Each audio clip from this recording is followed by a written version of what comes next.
Le 27 novembre 1095, pour répondre à cette demande des chrétiens d'Orient, le pape va demander à ce que se tienne un concile, c'est le concile de Clermont-Ferrand, et c'est lors de ce concile de Clermont que le pape Urbain II va lancer un appel à la croisade. Il va demander à ce que les chrétiens d'Occident se lèvent pour aller au secours de leurs frères orientaux. Alors certains vont répondre rapidement à cet appel à la croisade. Le plus connu, le premier à se lever, c'est Godefroy de Bouillon. Et étant le premier à répondre à l'appel du pape, c'est lui qui va prendre la tête de cette croisade pour libérer l'Orient du joug des Turcs. La suite logique, c'est cette avancée des croisés chrétiens en Orient jusqu'à Jérusalem, et c'est le 15 juillet 1099, la prise de Jérusalem par les croisés.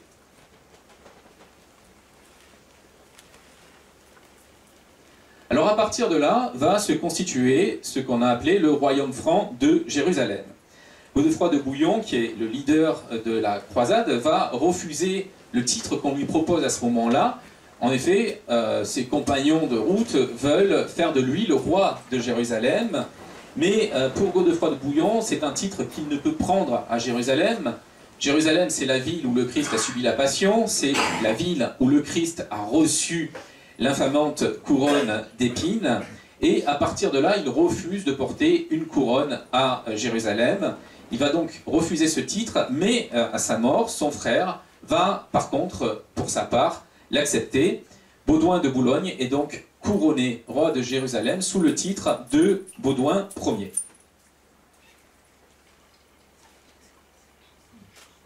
Alors à partir de là vont se succéder les rois de Jérusalem.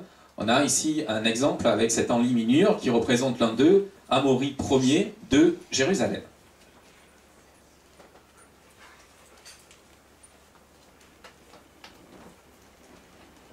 Et vont s'établir, dans la suite, les États latins d'Orient, c'est-à-dire un certain nombre d'États chrétiens installés sur les terres orientales. Alors la carte que voici nous les montre au début du XIIe siècle.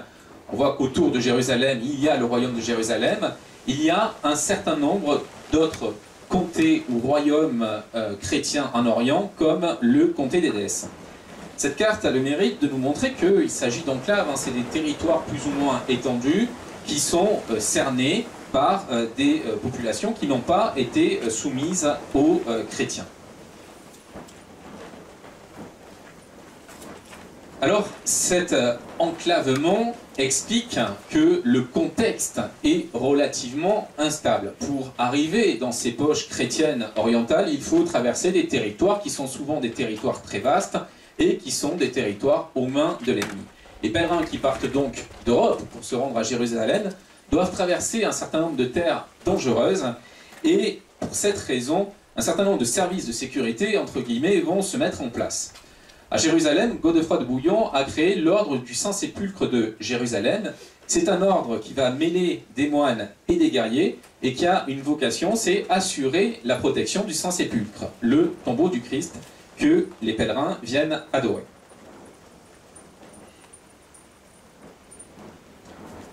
Et c'est dans ce contexte-là que va naître l'ordre du Temple, la milice des pauvres chevaliers du Christ et du Temple de Salomon, qui est créé le 23 janvier 1120 par Hugues de Pins et Godefroy de Saint-Omer. C'est un ordre qui naît dans ce contexte d'instabilité orientale et qui a donc une vocation de protection militaire. Le but de l'ordre du Temple, qui dans sa forme est nouveau puisqu'il s'agira cette fois-ci de moines guerriers, les ordres précédents alliés en leur sein des moines et des guerriers. Dans l'ordre du Temple, la particularité, c'est que les moines sont également des soldats. Et leur but est tout simplement de sécuriser le voyage des pèlerins qui partent d'Europe pour se rendre jusque en Orient, à Jérusalem.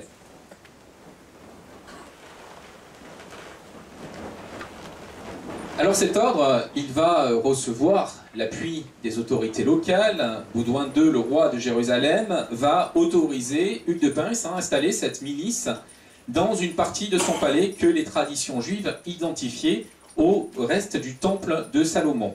Les nouveaux moines chevaliers vont s'installer dans une série de salles que la tradition désignait sous le nom d'écurie de Salomon. Et c'est évidemment de cette installation dans les restes du temple de Salomon que vient le nom de chevalier du temple et de templier.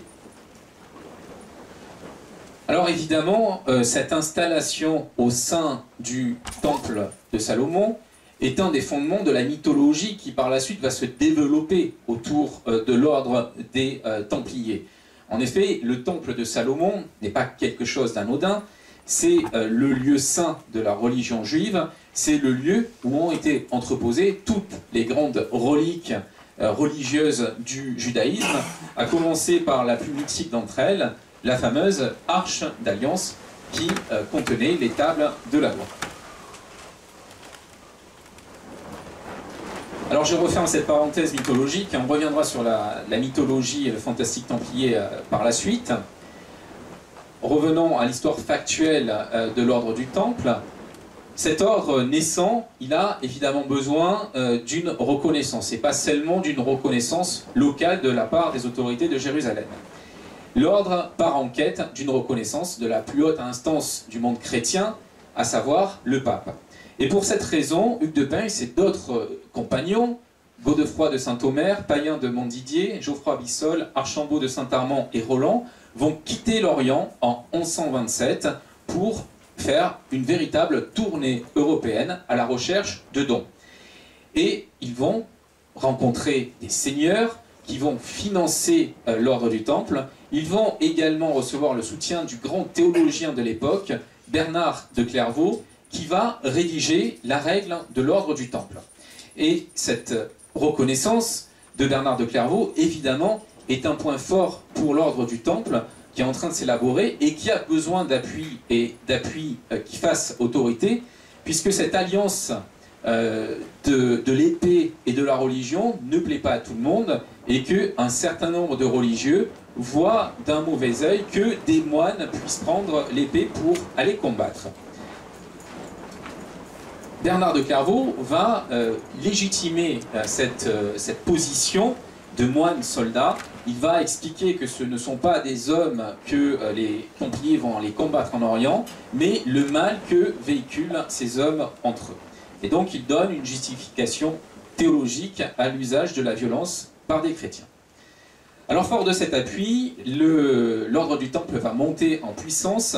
En 1139, Innocent II va publier une bulle papale, toute grâce excellente, et à travers cette bulle, il va donner des privilèges aux Templiers, des privilèges qui expliquent la très rapide montée en puissance de l'ordre du Temple. Alors quelques exemples de ces privilèges donnés aux Templiers.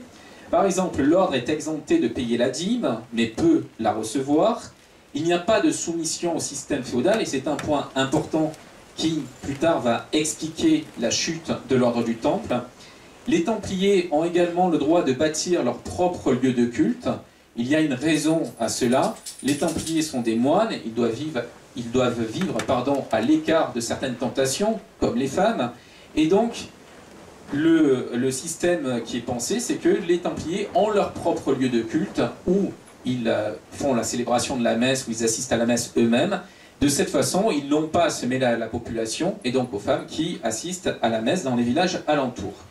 Enfin, autre privilège accordé aux Templiers, les biens qui sont conquis aux infidèles deviennent propriété des Templiers. C'est évidemment un moyen de s'enrichir assez rapidement. Alors on a des Templiers qui sont installés en Orient, qui vont assurer la protection des pèlerins, et puis on a des Templiers qui sont installés sur le sol européen. ceux-là ont pour vocation de financer les opérations orientales et ils vont les financer notamment à travers le système des commanderies qui va très rapidement constituer un véritable maillage du territoire européen. Alors la commanderie templière, qu'est-ce que c'est? C'est une sorte de mélange entre la ferme et le monastère. C'est un lieu clos qui est réservé aux Templiers. C'est un lieu où les Templiers sont formés de façon militaire mais aussi religieuse. Et c'est un lieu qui produit des richesses. C'est un lieu fermier. On va s'adapter en fonction des régions sur les cultures les plus rentables.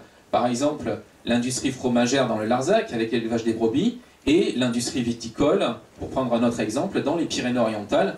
De nombreuses vignes actuelles sont les héritières des implantations de vignobles templiers.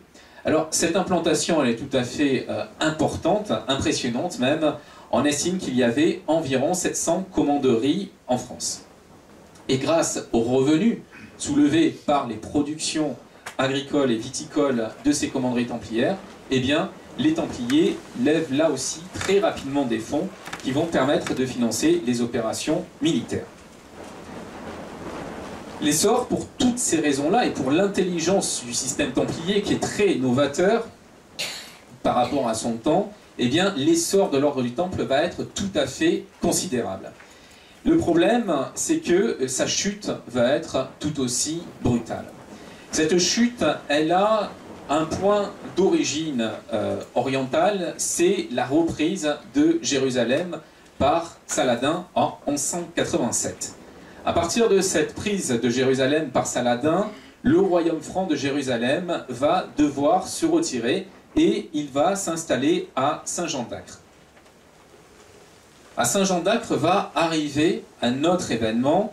Nous sommes le 13 mars 1291 et des pèlerins qui sont venus d'Europe et qui ont les mœurs européennes, qui ne comprennent pas les mœurs musulmanes, vont se livrer à un véritable massacre de marchands musulmans qui ont installé un marché dans la ville de Saint-Jean d'Acre.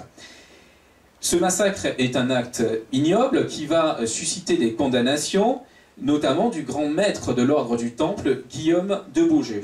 Et Guillaume de Beaujeu va demander l'exécution de ces chrétiens qui ont commis ce massacre. Mais il est le seul à demander cette punition exemplaire, et parce qu'il est le seul à la demander, qu'il n'est pas suivi, que ces pèlerins meurtriers sortent indemnes de cet épisode, eh bien la ville va être assiégée par les musulmans et la ville va être prise en signe de vengeance. Et à partir de là, évidemment, il n'y a plus d'installation chrétienne franque en Orient. Les Templiers vont devoir se replier en Europe. Et ça pose une question à beaucoup. Quelle est, à partir de ce moment-là, la justification de l'existence de l'ordre du Temple, puisque leur fonction, leur rôle était uniquement de protéger les pèlerins se rendant en Orient. Or, à partir de la chute de Saint-Jean d'Acre, plus aucun pèlerin ne peut prendre la route de Jérusalem. Ceux qui étaient hostiles depuis longtemps aux Templiers vont donc en profiter. Et le roi de France, Philippe le Bel, peut être posé comme le véritable assassin de l'ordre du Temple. Là encore, il va falloir poser le contexte de cette attaque de Philippe le Bel à l'égard de l'ordre du Temple. Philippe le Bel est en conflit depuis longtemps avec l'Église et il l'a été de façon assez violente avec le pape Boniface VIII. Pour quelle raison? Tout simplement parce que Philippe le Bel veut taxer les biens de l'Église de France et que le pape s'y oppose. Va s'en suivre un conflit qui va durer pendant plusieurs années entre Boniface VIII et Philippe le Bel. Philippe le Bel est menacé d'excommunication par le pape et pour pallier à cette excommunication, pour prendre les devants sur cette décision papale, eh bien, il ne va pas hésiter à faire enlever le pape Boniface VIII à Agnani, en Italie. C'est ce que les historiens ont appelé l'attentat d'Agnani. Le pape est libéré quelques jours après, mais il est suffisamment choqué par l'événement, c'est un vieil homme, pour mourir assez vite après cet événement qui est advenu en 1302. Alors, Après la mort de Boniface VIII, un autre pape est nommé, c'est Benoît XI. Son règne est relativement court. En 1305, Clément V, un pape français, est élu. En 1309, il s'installe à Avignon. Et en 1311, il va lever toute condamnation contre Philippe le Bel. À partir de là, le conflit entre la papauté et Philippe le Bel est plus ou moins réglé. Mais il reste un problème pour le roi de France, ce sont les Templiers. Parce que les Templiers, pour lui, c'est une menace. Comme je l'ai dit, leur statut les exclut du système féodal traditionnel. Ils ne dépendent donc de personne à part du pape. Ils ont toute liberté sur le territoire français. Et ça inquiète fortement Philippe le Bel. Il va donc les concevoir comme une menace et il va tout faire pour réduire leur puissance. Il va tenter une première opération, c'est fusionner l'ordre des Templiers et des Hospitaliers. Intégrés à l'ordre des Hospitaliers, les Templiers changeraient de statut et à partir de là, Philippe le Bel aurait la mainmise sur eux. Mais le grand maître de l'ordre du Temple refuse cette inclusion dans l'ordre des Hospitaliers. Philippe le Bel va donc user d'une autre stratégie et il va utiliser des rumeurs qui, à partir de 1305, commencent à se répandre sur les Templiers. Alors ces rumeurs, comment émergent-elles? C'est quelque chose qui est assez trouble, hein. On date leur émergence du début du XIVe siècle, et on a un certain nombre de chroniqueurs de l'époque, dont le chroniqueur florentin Giovanni Villani, qui nous raconte comment cette rumeur sur certaines pratiques qu'auraient les Templiers a été connue du public. Alors Giovanni nous parle d'un certain Esquin de Florian, qui aurait été commandeur d'une commanderie templière à Montfaucon, près de Toulouse, et qui aurait été exclu de l'ordre du Temple par ses pairs à cause d'actes malhonnêtes, et également pour le motif d'hérésie. Cet Esquin de Florian aurait été alors incarcéré à Paris, et dans sa cellule, il aurait confié que les Templiers avaient des pratiques déviantes. Et il aurait confié cela à son compagnon de cellule, un Florentin, dont le nom, d'après Giovanni Villani, serait Nofodei. Nofodei, évidemment, aurait vu là une opportunité. Il aurait négocié sa libération en faisant remonter jusqu'au pouvoir royal l'aveu de Esquin de Florian. Alors je l'ai dit, c'est des circonstances assez troubles parce que on a une autre version qui nous est donnée cette fois-ci par un certain Amaury Augier, qui est un autre chroniqueur, un chroniqueur de Béziers, et la version, vous allez le voir, elle a des constantes, mais des petites différences. Cette fois-ci, le Templier apostat est emprisonné non pas à Paris, mais dans un château du Toulousain. Dans sa cellule se trouve être incarcéré un bourgeois de Béziers, nommé Esquin de Florian. On voit donc que que le compagnon de cellule ici porte le nom du Templier dans la version de Giovanni Villani. Et c'est à ce Esquin de Florian que ce Templier apostat confie les vices de son ordre. Alors, Esquin de Florian va chercher, là encore comme dans la première version, à tirer profit de cette confidence, et il va obtenir de ses gardiens d'être conduit devant le roi de France pour lui révéler ce qu'il a appris. Alors ce qui est intéressant, c'est qu'on voit des divergences entre ces deux versions, mais on voit des constances. Une, c'est le nom Esquin de Florian qui ressort, et deux, c'est le fait qu'un Templier fait prisonnier confie à son compagnon de cellule qui en tire un bénéfice, avoir vu des choses pas très claires au sein de l'ordre du Temple. Il y a donc certainement dans ces versions données par les chroniqueurs un fond de vérité.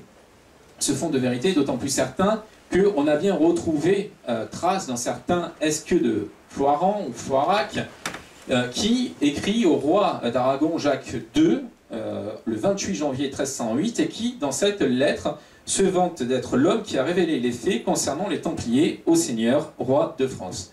Donc, Esquin de Florian, très certainement, a reçu les confidences d'un compagnon de cellule templier, et c'est par lui que certaines rumeurs sont arrivées aux oreilles du pouvoir royal. Alors cette rumeur, Philippe le Bel va l'amplifier, il va la répandre à travers tout le royaume grâce aux outils de propagande dont il dispose à l'époque, les chansonniers notamment, elle va prendre une ampleur considérable, si bien que le 24 août 1307, Clément V va faire ouvrir une enquête afin de déterminer ce qui est vrai ou faux dans cette rumeur hostile aux Templiers. Philippe le Bel, lui, il a un avis qui est déjà très arrêté. Son but est très clairement de faire tomber l'ordre du Temple. Il ne va pas attendre les résultats de l'enquête papale, il va même tout faire pour entraver celle-ci. Le 14 septembre 1307, il va signer dans l'abbaye de Montbuisson l'ordre d'arrestation de tous les Templiers établis sur son royaume. C'est l'organisation de la plus grande opération de police de tous les temps. Et il va utiliser un homme, Guillaume de Nogaret, qui était déjà impliqué dans l'affaire de l'attentat d'Aniani, avec l'enlèvement du pape. Le 23 septembre 1307, il est chargé de superviser l'arrestation des Templiers du royaume. Le système est le suivant, on le connaît bien, des ordres cachetés sont envoyés à travers tout le royaume de France par les baillis, et ils sont reçus donc par les baillis et les sénéchaux, et ceux-ci ont instruction formelle de décacheter ces ordres le 12 octobre au soir. Une fois ouverts, ces ordres envoyés par le roi les informent de leur mission. À l'aube du 13 octobre, ils devront se rendre dans les commanderies templières et arrêter tous les Templiers qui dépendent de leur ressort. Alors pourquoi cette arrestation globale des Templiers? Parce que Philippe le Bel veut organiser un interrogatoire de tous les Templiers du royaume de France. Ces interrogatoires, on en a conservé un certain nombre de procès verbaux. En voici deux exemples. Il s'agit de questions formatées, très formatées, qui sont posées aux Templiers. On va leur demander, par exemple, s'ils ont vénéré un chat. C'est une des questions qui était présente, je vais expliquer pourquoi, dans ces interrogatoires adressés aux sénéchaux de Philippe le Bel.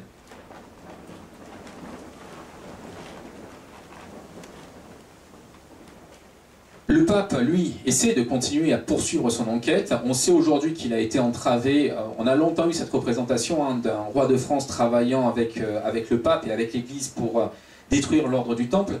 On sait depuis quelques années, depuis très peu de temps, grâce à l'ouverture d'archives vaticanes, que le pape a essayé de prendre la défense des Templiers, qu'il a essayé de mener sa propre enquête, mais il a été pris de court par le roi de France. Pour le roi de France, il faut éliminer l'ordre du Temple. Et donc, suite à l'enquête, qui est tronquée, faussée, eh bien, les Templiers vont être condamnés à mort. Le célèbre bûcher, c'est évidemment celui du grand maître de l'ordre du Temple, Jacques de Molay, qui est brûlé à Paris, sur l'île de la Cité, le 18 mars 1314.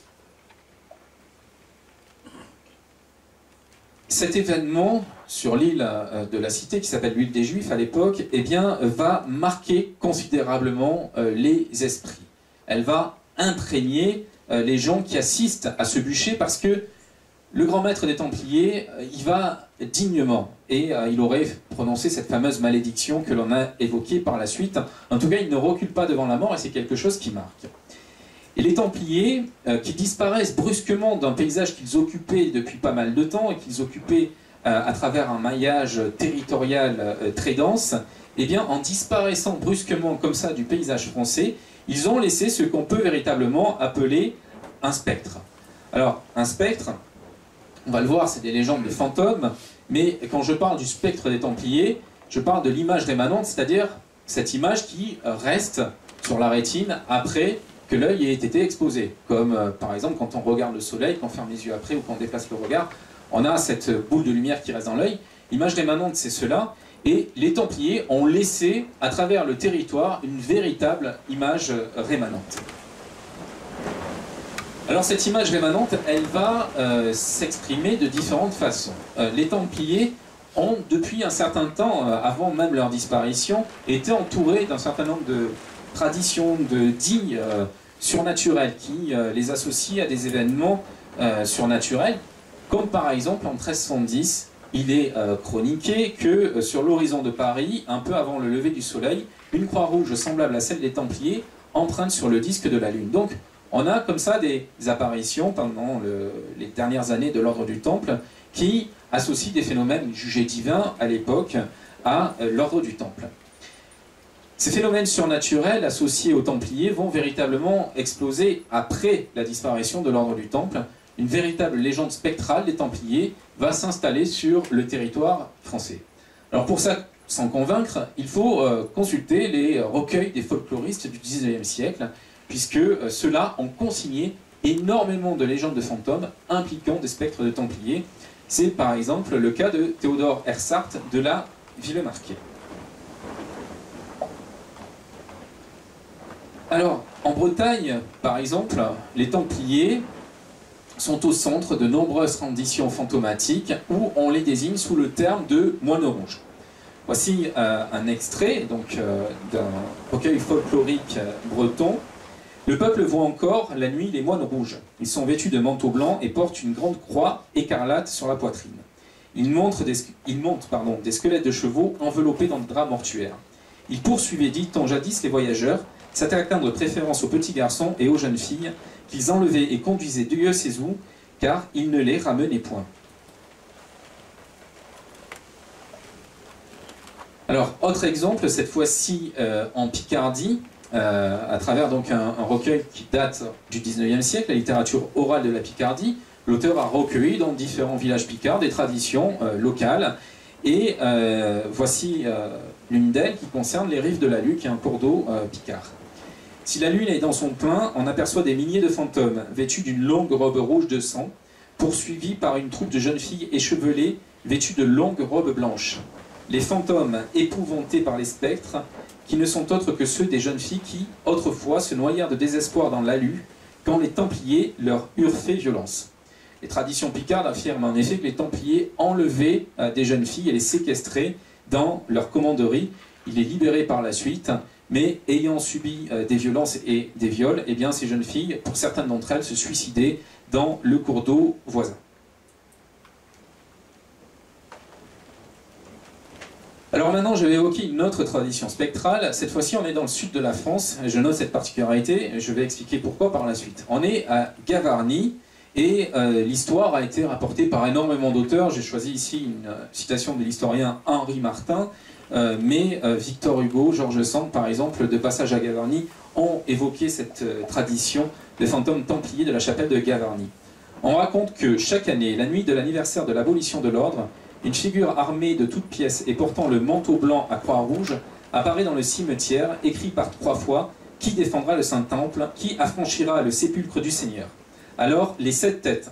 Les 7 têtes, je vais vous les montrer, ce sont des crânes qui sont conservés dans l'église de Gavarnie. Alors, les 7 têtes se réveillent et par 3 fois répondent « Personne, personne, le temple est détruit ». Nous tenons de M. Augustin Thierry cette curieuse légende que nous n'avons vue reproduite nulle part. Note donc Henri Martin. Alors ces fameux crânes de Gavarnie, les voilà, ils sont conservés dans un meuble, donc on voit pas très bien à cause de la luminosité, mais ici, donc est peinte l'inscription crâne des Templiers, et tous les récits du voyage du 19e siècle nous expliquent qu'on montre à Gavarnie 6 ou 7 têtes qu'on prétend être celles des Templiers martyrisés. Ils étaient à l'époque disposés sur une poutre qui franchissait la nef de l'église, et George Sand par exemple raconte les avoir pris en main, ces crânes templiers. Alors pourquoi c'est intéressant ces légendes templières, ces légendes de fantômes templiers? Parce qu'on voit bien qu'il y a 2 types de légendes. Il y a les 2 premières que j'ai citées, donc, qui venaient de Bretagne et de Picardie, où on voit des templiers spectraux tout à fait effrayants qui terrorisent et qui terrorisaient de leur vivant les populations. Et on a d'un autre côté, comme à Gavarnie, des Templiers qui sont restés des figures extrêmement positives et qui se lamentent simplement sur la chute de Jérusalem. Ces traditions orales, en fait, elles reflètent ce qu'était la France de l'époque. Il y a 2 Frances, la France du nord de Languedoc et la France du sud de Languedoc. La France du nord qui dépend très fortement du pouvoir royal, où celui-ci a une assise puissante, bien installée, et le pays d'Oc qui sont des terres insoumises, on l'a vu régulièrement, et qui vont être brisées, évidemment, avec la croisade contre les Albigeois au XIIIe siècle.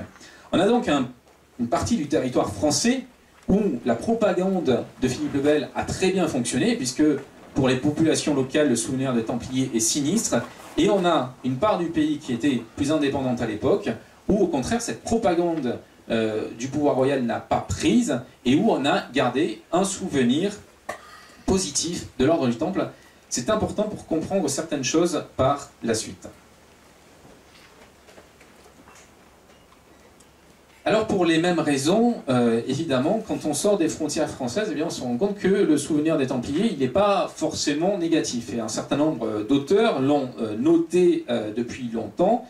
Par exemple, Baudin, dans ses 6 livres de la République, note que les Allemands ont laissé par écrit que toutes les accusations qui ont été portées contre les Templiers n'étaient que pure calomnie, et que par ces accusations, Philippe le Bel ne cherchait qu'une chose, eh bien c'était mettre la main sur les richesses de l'ordre du Temple.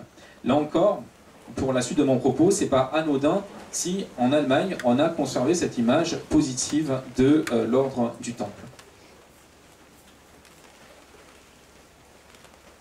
Alors la deuxième manifestation de ce spectre templier, après ces légendes fantomatiques qui concernent les moines soldats, eh bien c'est l'émergence d'une littérature templière.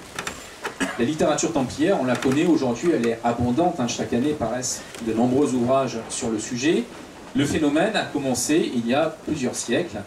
On assiste à partir du XVIIe siècle à un véritable essor de la littérature templière. L'exemple qui va vraiment faire date à l'époque, c'est celui de Pierre Dupuy, qui va écrire un ouvrage qui s'appelle l'Histoire de la condamnation des Templiers.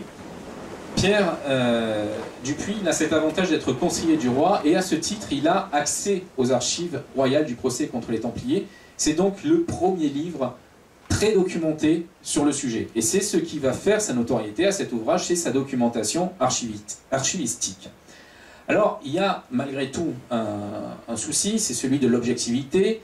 Pierre Dupuy, en tant que conseiller du roi, accède donc à ces archives, mais il a aussi une certaine forme de dépendance par rapport au pouvoir royal, et il ne peut donc pas entamer une réelle révision du procès de l'ordre du Temple, puisque s'il attaque Philippe le Bel, il attaque aussi le monarque dont il dépend, il attaque la royauté dans son entier, et ça, il ne peut évidemment pas se le permettre.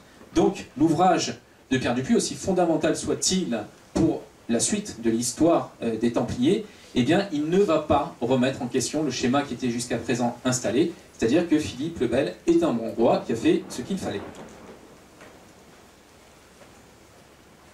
À la fin du XVIIIe siècle, c'est là que vont commencer à se multiplier les études plus objectives sur le sujet. Et c'est de façon très significative en 1789 qu'est publiée en France l'Histoire critique et apologétique des Templiers, qui est une véritable réhabilitation de l'ordre du Temple.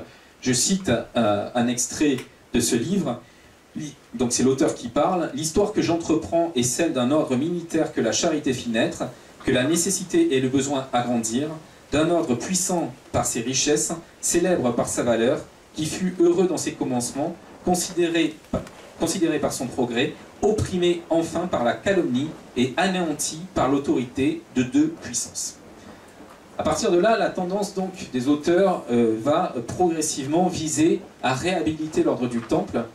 Et il est intéressant de noter que ce n'est pas forcément par des livres d'histoire que l'ordre du Temple va être réhabilité. L'ouvrage qui est le plus décisif dans cette réhabilitation des Templiers, c'est en réalité une pièce de théâtre. Alors une pièce de théâtre engagée d'un certain Renoir.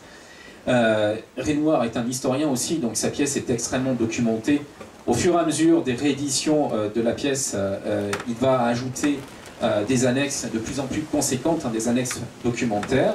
Cette pièce, elle a un immense succès critique, elle a aussi un immense succès commercial, puisqu'on ne cesse de la rejouer à Paris. On est pour Paris, par exemple, autour de 25 représentations, quand la plupart des pièces, à l'époque, s'arrêtent au bout de 5 représentations.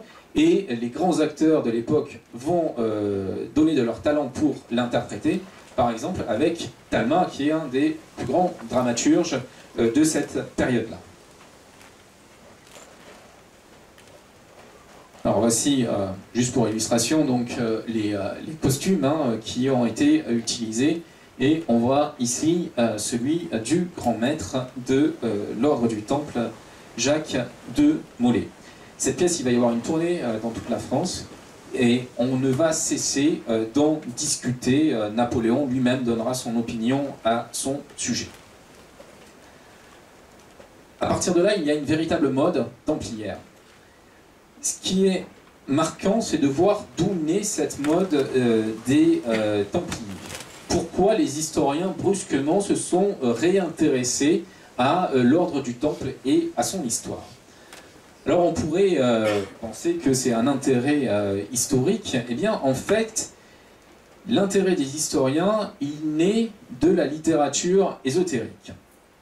Grouvet, dans ses mémoires historiques sur les Templiers, pointe très bien ce point. C'est un livre qui a été publié en 1805. Il évoque cette mode templière chez les historiens, et voici ce qu'il nous dit. Depuis environ 20 ans, cette question est venue par un incident singulier, agiter de nouveau la République des lettres dans un pays où une solide érudition ne n'eut point à l'indépendance des esprits. Ce fut un habile académicien de Berlin qui présenta la difficulté sous un jour et en des termes absolument neufs pour les amateurs de l'histoire. Il avait remarqué que les sociétés des francs-maçons, alors très répandues en Allemagne, affectaient la prétention de tirer leur origine des Templiers.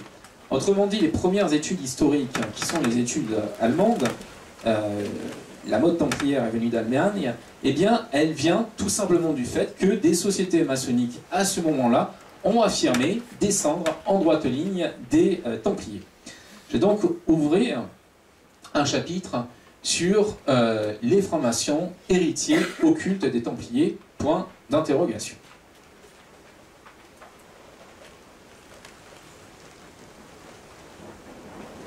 Alors évidemment, c'est un sujet sensible, c'est un sujet délicat, puisque quand on raisonne en termes de preuves historiques, on a évidemment quasiment rien à se mettre sous la dent, et il semble que tout cela relève du mythe. Quand on cherche des documents concernant cette filiation entre Templiers et francs-maçons, eh bien, le plus ancien texte que l'on connaisse aujourd'hui, c'est celui que l'on appelle le manuscrit de Strasbourg, puisqu'il a été retrouvé dans cette ville, qui est daté de 1760.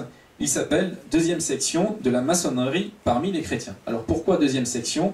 Parce que ce manuscrit faisait partie d'un ensemble plus vaste qui retraçait l'histoire de la maçonnerie depuis les origines, et on sait que pour la maçonnerie mystique, les origines de la maçonnerie remontent à l'origine du monde, hein, c'est un savoir qui a été transmis par Dieu à certains élus, et donc la première section de ce texte retraçait l'histoire de cette maçonnerie depuis les origines du monde jusqu'à l'apparition du christianisme, et la deuxième section s'intéresse à l'histoire chrétienne, entre guillemets, de la maçonnerie.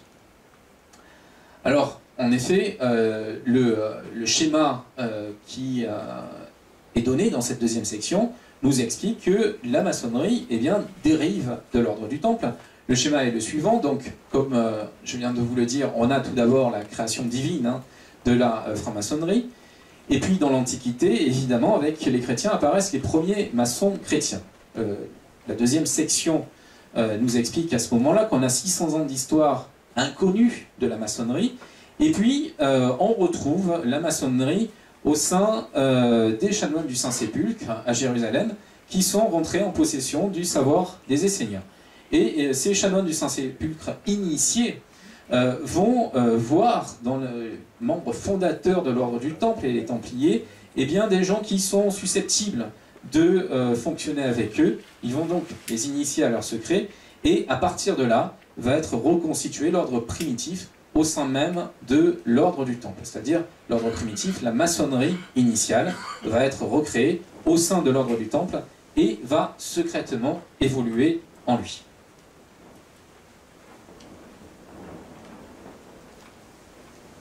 Et cette deuxième section de la maçonnerie parmi les chrétiens va nous raconter, donc suite à cela, ce qu'il est advenu après la disparition des Templiers. Et là, on rentre dans une histoire tout à fait fascinante. En effet, on va retrouver Jacques de Molay qui, quelques jours avant la date annoncée de son supplice, va faire venir dans la prison parisienne où il est retenu le comte de Beaujeu, qui est son neveu. Et il va, ce comte de Beaujeu, lui ordonner de descendre de nuit dans la crypte où reposent les grands maîtres de l'ordre du Temple. Dans cette crypte, il lui désigne un cercueil particulier, et sous ce cercueil, Beaujeu est chargé de trouver un écrin de cristal monté en argent.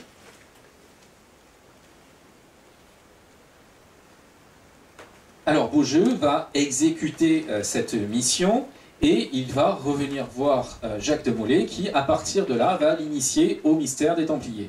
Molay fait jurer à Beaujeu de perpétuer l'ordre du Temple jusqu'à l'heure du jugement dernier. Et il va également remettre à son neveu 3 clés, en lui révélant que le cercueil sous lequel il a trouvé les crânes de cristal contient un coffre en argent renfermant les annales et les papiers secrets de l'ordre du Temple, archives secrètes qui contiennent les principales connaissances sublimes de l'ordre. Ce sont les mots employés par l'auteur du manuscrit de Strasbourg. Après la mort donc de Jacques Molay sur le bûcher, Beaujeu va réunir 9 chevaliers. Ils vont mêler leur sang de façon fraternelle et faire vœu de maintenir l'ordre en vie tant qu'il existerait 9 architectes parfaits.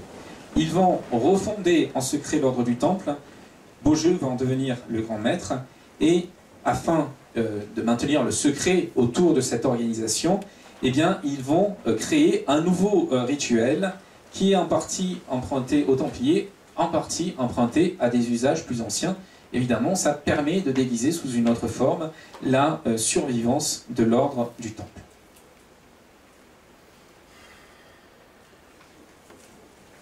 Alors, d'où vient ce texte? D'où vient cette tradition qui est au cœur du manuscrit de Strasbourg, qui date donc des années 1760? L'étude littéraire de ce manuscrit de Strasbourg permet de dégager 2 choses. D'abord, il y a des tournures incorrectes dans ce texte qui témoignent que l'origine est germanique. Ça, c'est certain. Et le deuxième élément, c'est la référence à la Rose-Croix, qui est assez régulière dans le manuscrit de Strasbourg. On a donc, à partir de cette étude littéraire, la certitude que ce texte émane de milieux germaniques affiliés à la Rose-Croix. Et que c'est donc dans ces milieux-là qu'il faut chercher l'origine de cette tradition maçonnique.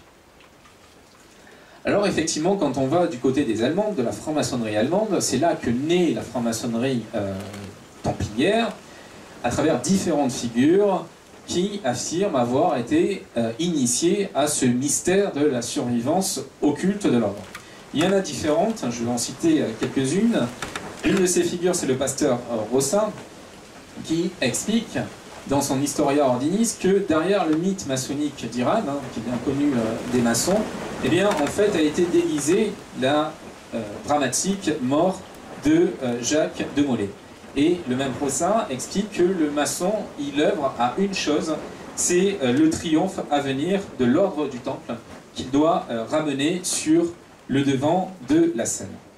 Alors il y a autre chose qui est intéressant quand on parcourt les écrits de Rossa et les rites qu'il a inspirés, c'est qu'il nous explique qu'il y a eu des dépôts templiers, des dépôts sacrés templiers, et notamment qu'à Jérusalem se trouvent des cavernes où les Templiers ont laissé le dépôt de la science ésotérique intégrale.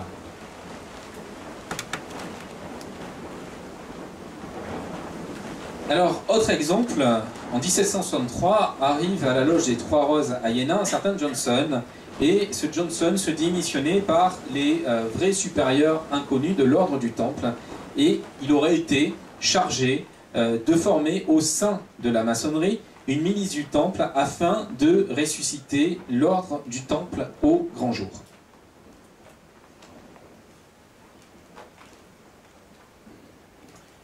Là encore, on va retrouver cette notion de dépôt secret. Johnson promet aux futurs maçons devenus templiers par initiation de leur révéler des secrets occultes en sa possession. Et il leur fait miroiter qu'ils seront mis en possession des trésors cachés par les Templiers et qui avaient été accumulés par eux. Et il va citer 3 dépôts templiers dont il a la connaissance et où il pourra conduire les futurs initiés. L'un d'eux se trouverait en Chine, l'autre dans les monts glacés de la Savoie, et un dernier à Ballenstedt dans le Harz. Alors, ces gens-là, il faut le dire, sont souvent des aventuriers de l'occulte. C'est encore le cas du baron de Hund qui a élaboré les hauts grands templiers dans la maçonnerie allemande, et encore le cas de Johann August von Stark. Ce sont des aventuriers dans l'occulte, c'est-à-dire que c'est des gens qui régulièrement doivent fuir, puisque pour certains, ils sont impliqués dans des promesses qu'ils n'ont pas pu tenir, Et la promesse de révélation du trésor des Templiers, évidemment, fait partie de ces promesses non tenues. Mais en dépit de ce petit côté aventurier, ce sont des gens extrêmement instruits du fait ésotérique, qui ont une immense culture hermétique et qui manifestement ont eu accès à certaines traditions qui étaient véhiculées dans les milieux rosicruciens, puisqu'il est certain que cette trame qu'ils ont répandue dans certaines loges franc-maçonnes allemandes, ils ne l'ont pas sortie de nulle part et qu'elle n'est pas née que de leur imagination. Alors une des conséquences de cette légende de la survivance de l'ordre du Temple à travers la franc-maçonnerie, c'est que cette légende va être récupérée par l'anti-maçonnisme. Et par exemple, Cadet de Gassencourt va s'en servir contre les francs-maçons dans l'ouvrage qu'il publie en 1796 et qui s'appelle Le tombeau de Jacques de Molay, ou Histoire secrète et abrégée des initiés anciens et modernes. La littérature antimaçonnique va donc elle aussi répandre cette tradition d'une survivance. Par exemple, voici ce que dit Cadet Gassencourt dans cet ouvrage à propos donc des Templiers. Leur histoire est écrite par M. Dupuis, mais ce que cet écrivain ne savait pas, c'est que ces chevaliers qui s'étaient jurés fraternité étaient convenus entre eux de signes et de paroles pour se reconnaître par toute la terre. C'est qu'ils tenaient effectivement des assemblées mystérieuses et que, déguisant leur intention sous des cérémonies symboliques, ils formèrent le projet d'usurper la souveraineté de tous les empires, comme s'ils avaient usurpé les plus grands biens de l'Europe. Toute la littérature conspirationniste qui naît à ce moment-là va utiliser ce discours né dans les loges maçonniques pour évoquer la grande conspiration maçonnique et templière qui menace l'Europe. Le père en France de l'histoire conspirationniste, c'est Augustin Baruel avec ses mémoires pour servir à l'histoire du jacobinisme, publié à partir de 1798. Baruel présente la Révolution française comme étant non pas le fruit d'un contexte économique ou historique ou d'un système politique, non pas le fruit de révoltes qui se seraient organisées de façon anarchique, mais bien le produit calculé, préparé par des sociétés secrètes qui sont tournées depuis des décennies, dit-il, contre le roi et contre l'Église.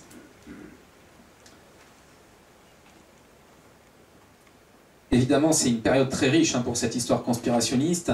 Il y aurait énormément d'ouvrages à lister. C'est également à cette période-là qu'émerge toute la littérature concernant les Illuminés ou Illuminati, avec le marquis de Luchet, par exemple, qui publie l'essai sur la secte des Illuminés, qui est une réalité, puisque fondée par Weishaupt en 1776. Mais à partir de toutes ces sociétés ésotériques, hermétiques, à visée plus ou moins sociale, eh bien, va se développer une littérature qui est encore d'actualité aujourd'hui. Et le parallèle entre les deux périodes de l'histoire, ces deux périodes que sont la fin du XVIIIe siècle et notre propre époque, est de ce point de vue assez troublant. Alors, quand on lit donc cette littérature, eh bien, on retrouve ce genre d'assertion. Il y a donc en Europe une foule de loges maçonniques, mais elles ne signifient rien sous le rapport politique. Ce ne sont que de véritables séminaires. Les vrais maçons templiers ne sont que 108 sur la terre. Ce sont eux qui, par vengeance, par ambition et par système, ont juré le massacre des rois et l'indépendance de l'univers. Donc il faut détruire le roi et la religion. Les loges maçonniques sont présentées par cette littérature conspirationniste comme des structures servant à repérer les individus qui pourraient être utiles à l'œuvre de vengeance des Templiers. Et donc le compas et l'équerre est évidemment équivalent à la croix du Temple pour tous ces auteurs-là. Alors pour Baruel, et comme pour les autres, la Révolution française, c'est très clairement la vengeance des Templiers. Le roi de France, Philippe le Bel, a fait tomber l'ordre du Temple.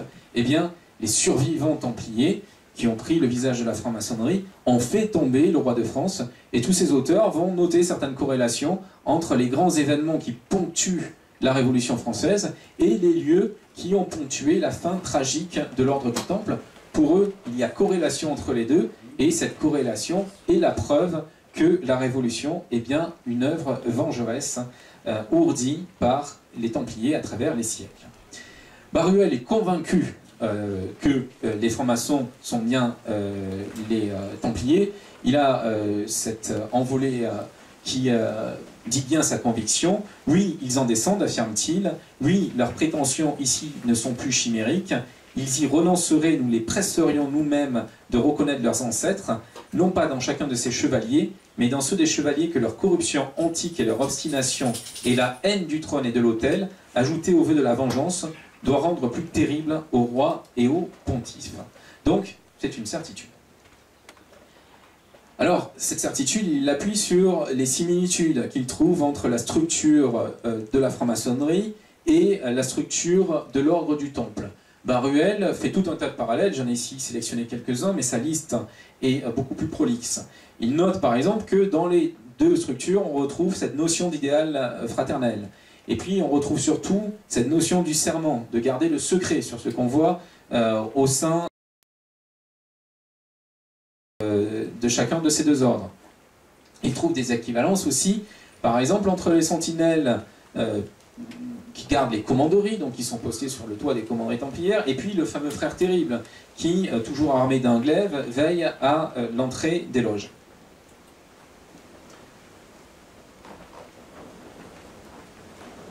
Alors ça, c'est un type de survivance templière qui a occupé les esprits et qui les occupe encore. Et puis, il y a au XIXe siècle l'émergence d'un autre type de survivance templière qui est, par certains aspects, également lié à la maçonnerie, mais qui a une certaine indépendance par rapport à lui. Là, il s'agit de structures indépendantes de la maçonnerie qui auraient effectivement survécu à la fin officielle de l'ordre du Temple. Le plus célèbre de ces ordres, de ces néo-ordres du Temple, c'est celui de Fabré Palaprate.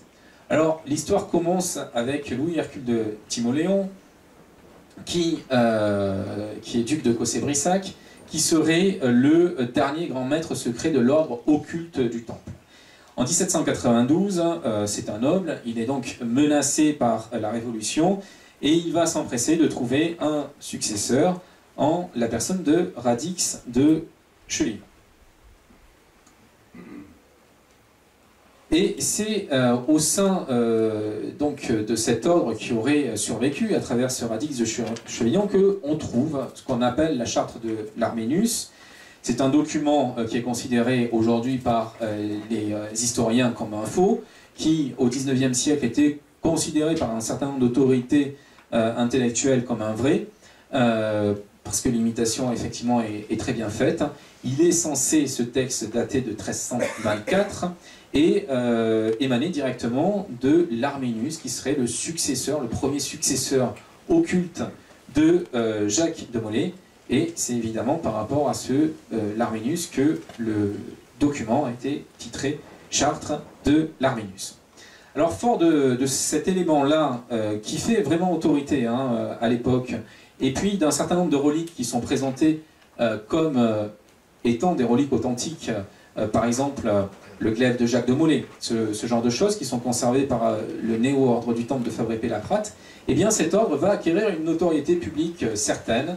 Il va célébrer des cérémonies dans certaines églises parisiennes, par exemple l'église Saint-Paul de la rue Saint-Antoine à Paris. Le 18 mars 1808, un service funèbre à la mémoire de Jacques de Molay est célébré par cet ordre du Temple de Fabré-Palaprate. Un régiment d'infanterie est dépêché sur place, et à partir de là commence à courir dans Paris la rumeur que l'empereur soutenait lui-même les néo-templiers. Tout ça pour dire que à ce moment-là, c'est pas quelque chose de confidentiel qui reste dans le domaine des sociétés occultes. Non, c'est quelque chose de tout à fait public et dont on parle. Il n'y a qu'à consulter les mémoires rédigées par différentes personnes à l'époque pour s'en convaincre. C'est un débat tout à fait public.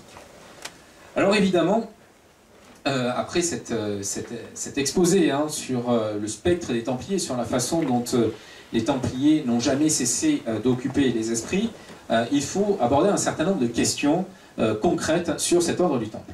On voit qu'avec le temps émerge dans les loges maçonniques un discours qui nous dit que les Templiers avaient des secrets, que l'ordre que l'on voyait en apparence n'était qu'une apparence, qu'il y avait quelque chose de plus secret à l'intérieur. Ces accusations, on les trouvait également dans le procès ourdi par Philippe le Bel, qui accusait les Templiers d'avoir une religion hérétique au sein de l'ordre du Temple, d'avoir donc ce qu'on appelle une règle cachée. Il y avait l'ordre officiel, et puis à l'intérieur, il y avait quelque chose de beaucoup plus sombre d'après Philippe le Bel. La question de la règle secrète. Les Templiers ont-ils eu une règle secrète, c'est-à-dire certains Templiers ont-ils été initiés à une autre religion qu'à celle qui défendait publiquement? Là aussi, c'est extrêmement confus au niveau documentaire, on n'a rien de concret. En 1877, va être publiée la fameuse règle secrète de Roncelin de Fosse. C'est une règle qui est publiée par un certain Merzoff. Elle est censée avoir été traduite à partir de copies réalisées par Munter, qui est un universitaire allemand, aux archives du Vatican vers 1780-90. On considère aujourd'hui, et certainement à très juste titre, que cette règle secrète est un faux, puisque effectivement quand on la lit, c'est trop beau pour être vrai. Alors, on va se pencher sur des documents plus fiables, et notamment cette enquête de Clément V que j'évoquais tout à l'heure. Clément V, quand Philippe le Bel a voulu faire tomber l'ordre du Temple, a voulu y voir clair. Et il a lancé, comme je l'ai dit, sa propre enquête de son côté. Philippe le Bel a mis des bâtons dans les roues, il a essayé d'éviter que Clément V ne rencontre les hauts dignitaires du Temple. Il n'empêche que Clément V a pu rencontrer certains d'entre eux. L'interrogatoire qu'il leur donne est beaucoup plus intéressant que celui préparé par Philippe le Bel, tout simplement parce qu'il va creuser un peu plus profondément les motivations des Templiers. Pour prendre un exemple, Philippe le Bel va poser cette question: avez-vous donc voué un culte à un chat noir? Le Templier répond oui, répond non, et puis on passe à une autre question. Quand on a une réponse positive dans les interrogatoires menés par Clément V, eh bien, la question suivante va demander pourquoi avez-vous fait cela.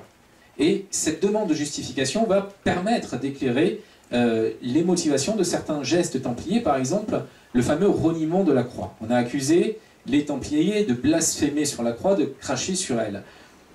Ce fait est avéré, c'est-à-dire que plusieurs Templiers ont reconnu avoir effectivement injurié le Christ sur la croix et avoir craché sur la croix. Si on s'en tient aux interrogatoires de Philippe le Bel, on s'arrête là et on se demande pour quelle hérésie les Templiers commettaient un tel acte. Quand on va du côté de l'enquête de Clément V, autre chose apparaît, c'est-à-dire que ces rituels qui peuvent choquer quand on les regarde au premier degré sont en fait des rituels que l'on pourrait qualifier de militaires. Il s'agit de rituels de soumission, c'est-à-dire que le Templier, lorsqu'il rentre dans l'ordre du Temple, doit faire, et faire une seule fois, le geste qu'il a le plus en abjection, à savoir injurier le Christ. Et pourquoi doit-il le faire? Il doit le faire pour montrer sa soumission absolue et totale à l'ordre du Temple. Autrement dit, il doit se renier lui-même pour rentrer dans l'ordre du Temple, et il doit prouver par là même qu'il est entièrement dévoué à la cause templière. Et on comprend bien à partir de là que Clément V ne pouvait pas en conclure que les Templiers étaient des hérétiques. C'est simplement des rituels de passage militaire qu'il a mis en œuvre, qui ont été mis en œuvre au sein de l'ordre du Temple, et Clément V rejette donc l'accusation d'hérésie portée par Philippe le Bel à l'égard des Templiers. Mais évidemment, Philippe le Bel va le faire plier en lui faisant du chantage, et il ne pourra donc qu'abandonner les Templiers à leur sort. Alors un autre élément qui ressort souvent dans les accusations portées contre les Templiers, c'est le fameux Baphomet. Ce Baphomet qui serait une tête adorée par les Templiers. Le terme apparaît dans les aveux d'un Templier occitan le 13 novembre 1307, c'est Gosserand de Montespan qui est interrogé par Jean Daunois, sénéchal de Carcassonne, et il est interrogé dans les murs même du château de Carcassonne. On retrouve la même expression chez un autre Templier interrogé par le même Raymond Rubéi, et puis on la retrouve enfin chez un Templier italien. Tous emploient le terme d'idole baphométique.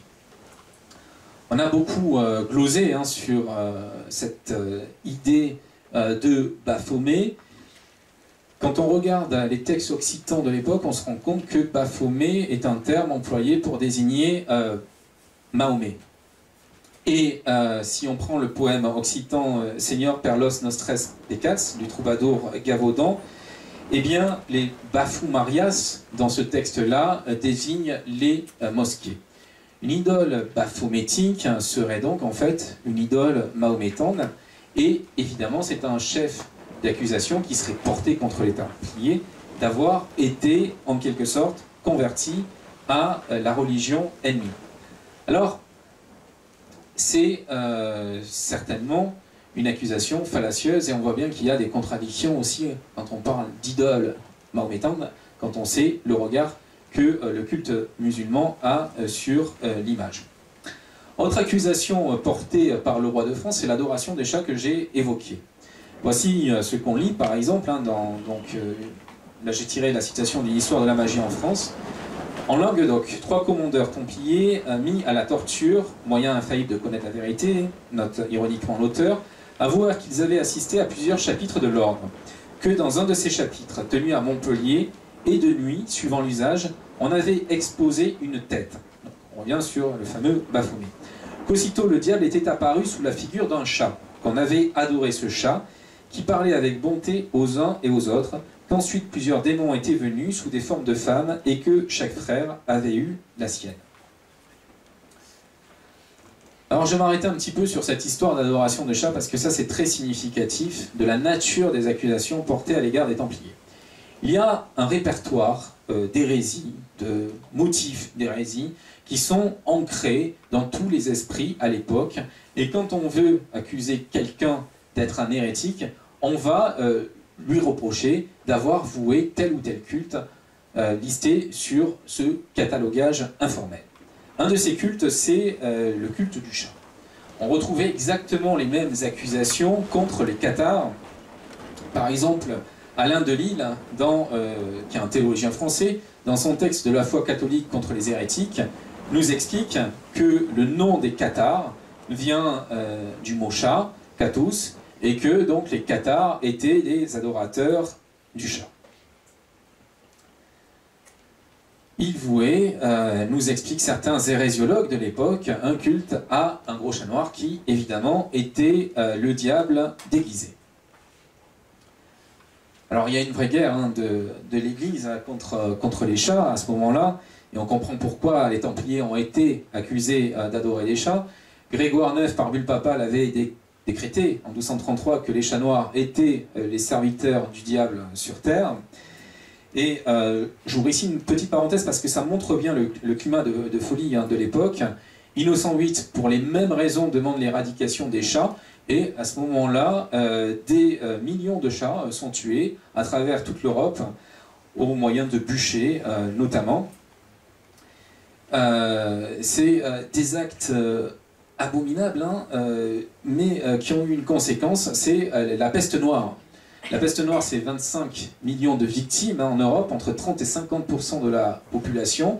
Et les historiens sont d'accord pour dire aujourd'hui que c'est l'éradication des chats commandée par l'Église qui a permis aux rats asiatiques arrivés à Marseille à la fin du XIVe siècle de se multiplier et de se répandre sur tout le territoire.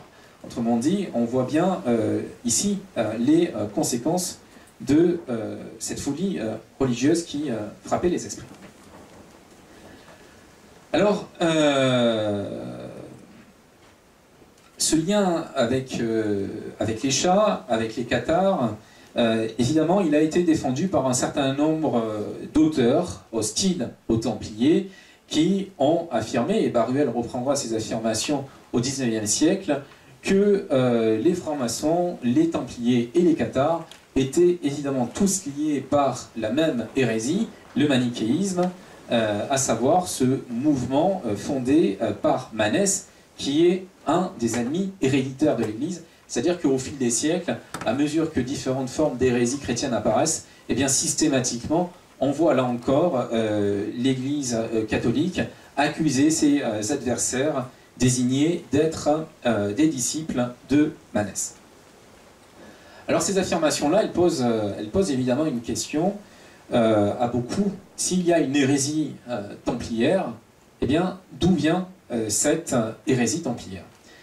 C'est au XIXe siècle qu'on va essayer d'explorer en profondeur ce sujet, et une des premières grandes figures à le faire, qui va impulser un véritable mouvement, c'est Friedrich Nicolai, qui affirme que l'hérésie templière dérive des hérésies gnostiques de l'Antiquité. Alors, il va ainsi nous présenter une généalogie particulière des croyances qu'auraient partagées secrètement les Templiers. Voici le schéma qu'il dresse. Les Templiers sont à ce moment-là implantés en Orient, et à travers la religion musulmane qu'ils côtoient, qu'ils fréquentent, il y a de nombreuses discussions, on le sait, entre Templiers et musulmans à ce moment-là, eh bien, ils captent des brides de l'hérésie gnostique qui ont été conservées chez les musulmans. Et dans le même temps, en Occident, eh bien, ils voient les Cathars, et ils voient dans le catharisme des corrélations nombreuses entre la religion cathare et le gnosticisme qu'ils ont rencontré en Orient. Et ils voient que ces Cathars sont évidemment réprimés par l'Église, et à partir de là, les Templiers auraient conçu la nécessité de garder ces brides de sagesse qu'ils auraient rencontrées en Orient secrètes, et c'est de là que serait née cette doctrine secrète du Temple. Ça ne serait pas une volonté initiale, d'après Nicolai, mais la volonté de se protéger de l'Église. Alors cette théorie gnostique, elle est très très populaire au XIXe siècle.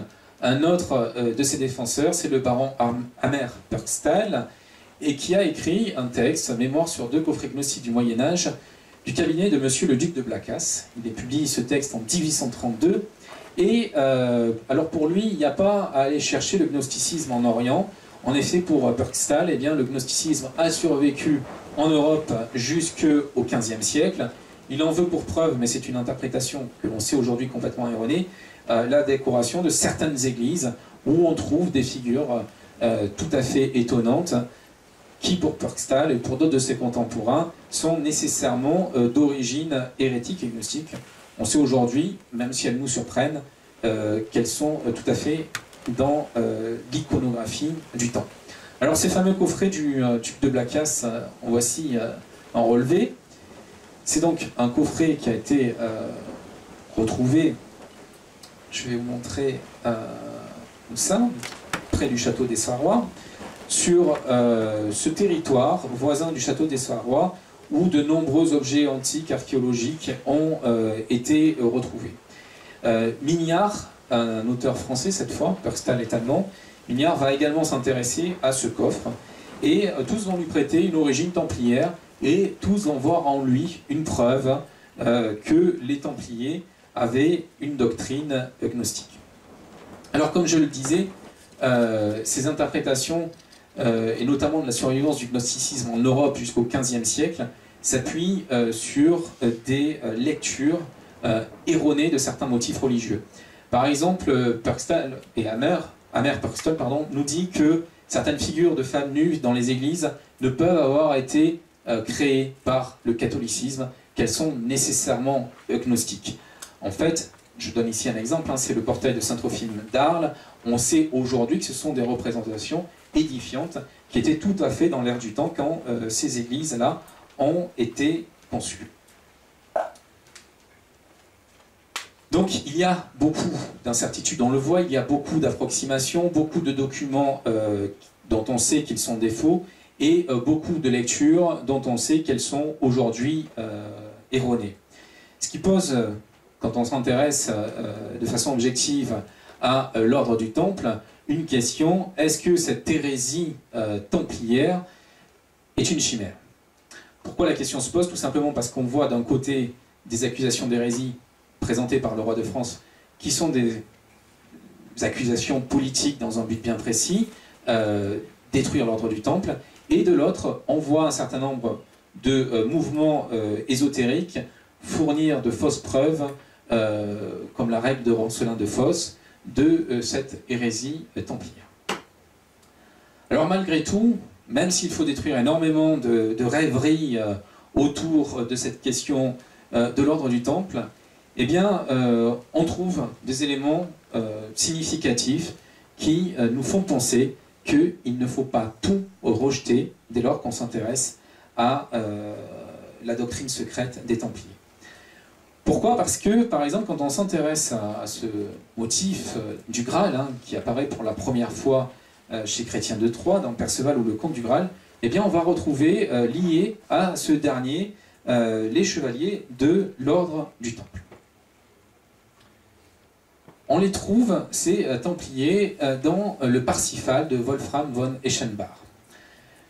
Il vient après Chrétien de Troyes, il en fait d'ailleurs une certaine critique, Eschenbach, de Chrétien de Troyes, et il se donne pour source un autre poète, sur l'identité duquel on a beaucoup discuté, un certain Quixote qui vivait en Provence. Le Graal est différent que dans la version de Chrétien de Troyes, c'est plus la coupe de la Seine où a été recueilli le sang du Christ, mais c'est une pierre au pouvoir mystique. Et chose très intéressante quand on s'attarde sur la question templière, c'est que selon cette version de la quête du Graal, eh bien, les Templiers sont chargés de la protection du Graal. Donc, ils jouent dans ce texte-là un rôle fondamental dans la conservation d'une relique sacrée. Ce fait a été noté par de nombreux auteurs au XIXe siècle, et pour eux, il y a une origine ésotérique à ce Parsifal d'Eschenbach.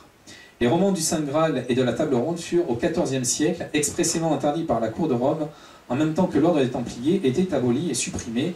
Note par exemple Louis Molon dans les origines littéraires de la France.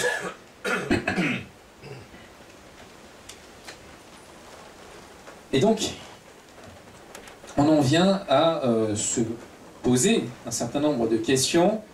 Est-ce qu'il n'y a pas véritablement une histoire secrète derrière toutes ces rêveries, une histoire authentique, et une histoire qui aurait pour un de ses pivots centrales les liens que pouvaient entretenir les cathares et les Templiers?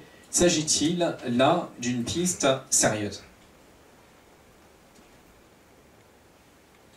Je vais attirer l'attention sur un lieu qui n'est pas très loin d'ici, puisqu'il se trouve dans les Pyrénées orientales. C'est l'ancienne commanderie du Mas des Houes. Alors, de cette commanderie, il ne reste plus grand-chose, hein. Le seul bâtiment encore debout, c'est l'ancienne chapelle, qui était depuis très longtemps transformée en grange. Tout le reste autour, il ne reste que quelques murs. Le domaine avait été considérablement agrandi, rebâti. Il a été entièrement détruit durant la Seconde Guerre mondiale, puisque les Allemands s'étaient installés avec un stock d'armes qui a fini par exploser et qui a à peu près tout détruit autour. Donc cette chapelle est isolée au milieu d'un champ de ruines, mais on a heureusement conservé des archives qui nous racontent l'histoire de ce lieu. Or, l'histoire de ce lieu montre un certain nombre de liens factuels entre les cathares et les Templiers. Des familles cathares ont fait des donations importantes aux Templiers du Mas des Houes. Et certains membres de ces familles cathares se sont même retirés au Mas des Houes. C'est le cas de Ponce II de Vernay, par exemple, qui se retire au Mas des Houes et qui y meurt en 1223. Alors, pourquoi c'est intéressant? Parce que, évidemment, cette connivence n'a pas plu à l'époque, et que les dominicains, qui appartiennent à un ordre qui a été créé pour combattre le catharisme, vont s'intéresser à ces cathares qui se retirent au Mas des Houes.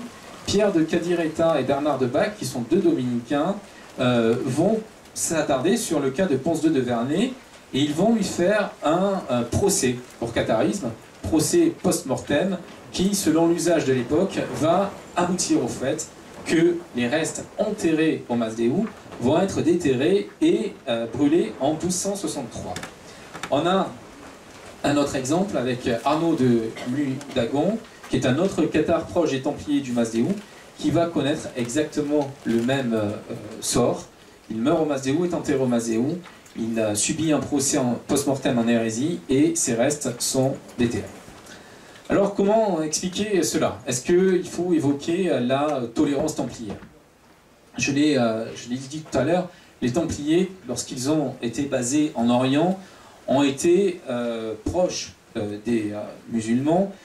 Certains d'entre eux, comme l'émir de Chézar, Oussama ibn Moukir, se disait être l'ami des Templiers.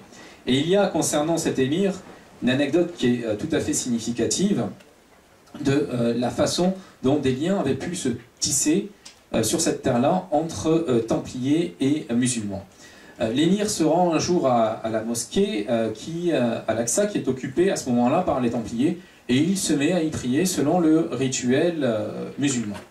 Mais il se confronte à partir de là à un pèlerin franc, qui évidemment vit selon les mœurs européennes, qui n'a pas l'habitude de voir ce genre de pratique, et qui va malmener l'émir en le brusquant et en lui ordonnant de prier comme un chrétien. Les Templiers qui se trouvent là vont prendre la défense de l'émir, puis ils vont le laisser, le pèlerin franc va revenir à la charge, à nouveau malmener l'émir, les Templiers vont revenir et à nouveau prendre la défense de l'émir. Donc ça montre bien que ces gens-là, au contact d'une autre culture, d'une autre religion, avaient une vue qui était beaucoup plus tolérante que les chrétiens qui n'avaient jamais connu que le monde chrétien européen. Et évidemment, cette tolérance-là pourrait expliquer le fait qu'ils aient admis au Masdéou des cathares chez eux et qu'ils ne les aient pas repoussés. Mais on a quand même des cas beaucoup plus poussés en fait que les deux que j'ai précédemment cités, et c'est le cas du cathare Pierre de Fenouillet. Pierre de Fenouillet qui est présent à Montségur en 1226 et qui se retire au Masdéou en 1242. Il va mourir peu après. Et là encore, une enquête est ouverte, on est quasiment 20 ans plus tard, en 1261.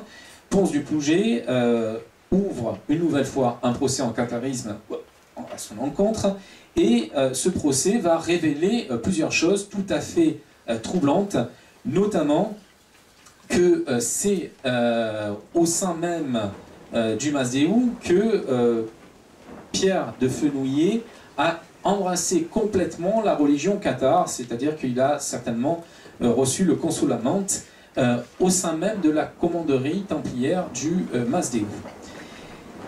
Et évidemment, le procès nous raconte aussi que à Masdéou, eh bien, il est visité par d'autres cathares et que ensemble ils pratiquent le rituel.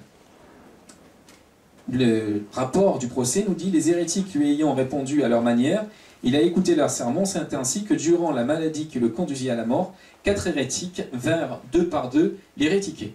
Autrement dit, les Templiers du Masdéou ont admis au sein même de leur commanderie des rituels cathares. Ça, c'est tout de même très troublant. Il va connaître évidemment le même sort, hein, puisque, disent les textes de l'époque, ces os seront, si on peut les reconnaître et les mettre à part, déterrés du cimetière des fidèles et brûlés. Donc évidemment, la tolérance templière, elle est loin d'être partagée par tout le monde chrétien à l'époque. Alors est-ce que le Masdéou est un cas isolé? En fait, quand on s'intéresse à d'autres commanderies situées sur les terres catalanes, eh bien, on se rend compte qu'il y a énormément d'autres accointances entre Templiers et cathares. C'est le cas de Puigreg. Alors cette fois-ci, on est en Catalogne Sud, donc du côté espagnol, et on retrouve à peu près le même schéma. C'est-à-dire que là encore, on a des familles cathares qui vont léguer des lieux aux Templiers, comme le château de Puigreg et l'église Saint-Martin de Puigreg. Et c'est donc par les donations de familles cathares que les Templiers vont avoir possession de ces lieux. Et quand on regarde les décorations qui datent, les fresques qui datent de l'époque des Templiers dans cette église Saint-Martin de Puigreg, eh bien, il est troublant de constater des motifs dualistes avec l'amphisbème. Là, je me base sur des analyses d'historiens universitaires, hein, c'est pas de la littérature ésotérique interprétative. L'amphisbème de Puigreg, le voilà. Les historiens universitaires y voient de façon certaine un symbole dualiste et notent donc qu'au sein de la commanderie templière, il y a manifestement une influence de l'hérésie dualiste cathare. Donc, ce n'est pas simplement des liens financiers et économiques qui unissent les Templiers et les cathares, mais c'est bien aussi des liens théologiques et religieux.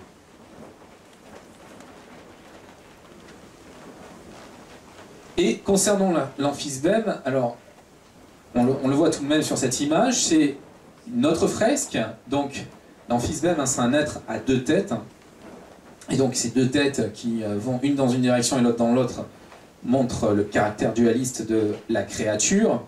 On est ici dans l'église de Monsonès, qui est un édifice templier, avec ses fresques qui datent également de l'époque templière. Et là, on retrouve encore une fois ce motif de l'amphibème, avec cette créature. Alors, avec l'éclairage, on ne le voit pas très bien, mais c'est une sorte de dragon qui a une première tête ici, et une autre tête au bout de la queue. Et c'est un amphibème de ce type-là, tel que représenté sur ce blason. Donc là encore, à Monsonès, édifice templier, on retrouve un motif dualiste, sans doute inspiré par la religion cathare.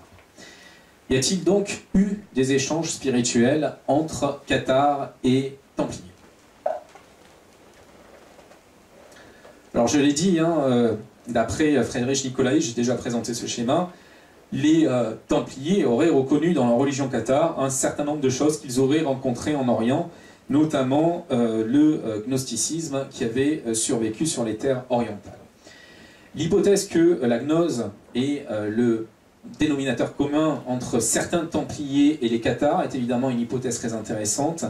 On sait que les cathares avaient en leurs mains des écrits gnostiques authentiques qui provenaient de la plus haute antiquité, comme l'évangile de Thomas, qui a été perdu, retrouvé en 1945, et dont on sait aujourd'hui, et là encore ce sont les universitaires qui le disent, que les cathares possédaient une copie.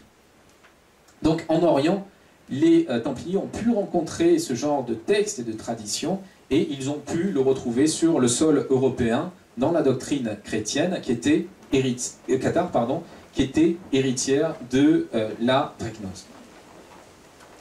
Alors maintenant, évidemment, abordons une dernière question, c'est celle de la survivance templière. Si les Templiers étaient possesseurs de quelque chose de cet ordre-là, s'il existait bien un ordre caché dans l'ordre, eh bien, on peut évidemment penser que ces gens-là, initiés à la gnose, aient voulu, face au déferlement de violence auquel ils se confrontaient, préserver cette connaissance sacrée. Et donc la question de la survie templière, elle se pose réellement. D'autant plus qu'on a des indices qui nous montrent bien que tous les Templiers, évidemment, ne sont pas morts, que certains ont pris en quelque sorte le maquis. Quelques exemples, par exemple, une lettre du roi Jacques II d'Aragon à son bailli de Tortosa, qui date du 29 décembre 1307, qui parle de Templiers catalans qui se cachent dans les campagnes après avoir rasé leur barbe et quitté l'habit de l'ordre. Pour revenir du côté du Masdéou, on est en Catalogne, eh bien, on a des exemples très concrets de Templiers du Masdéou qui se sont fondus dans la population suite à l'arrestation des Templiers.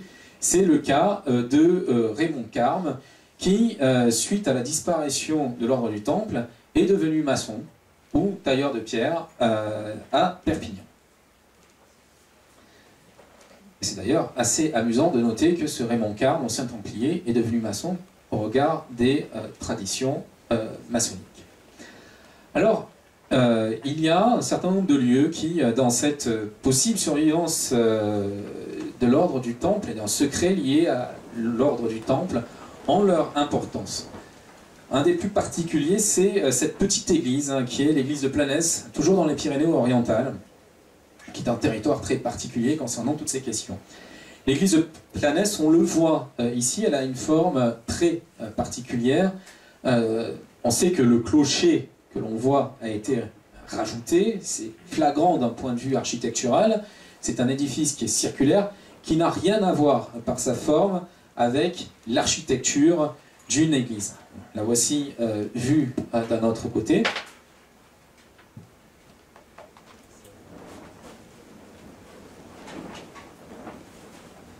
Une autre face.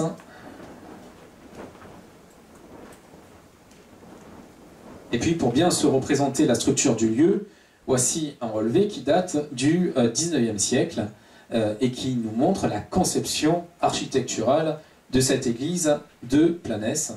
Ce plan de l'église est tiré d'une notice sur l'église de Planès publiée en 1866 par le vicomte Juliac Vignolles.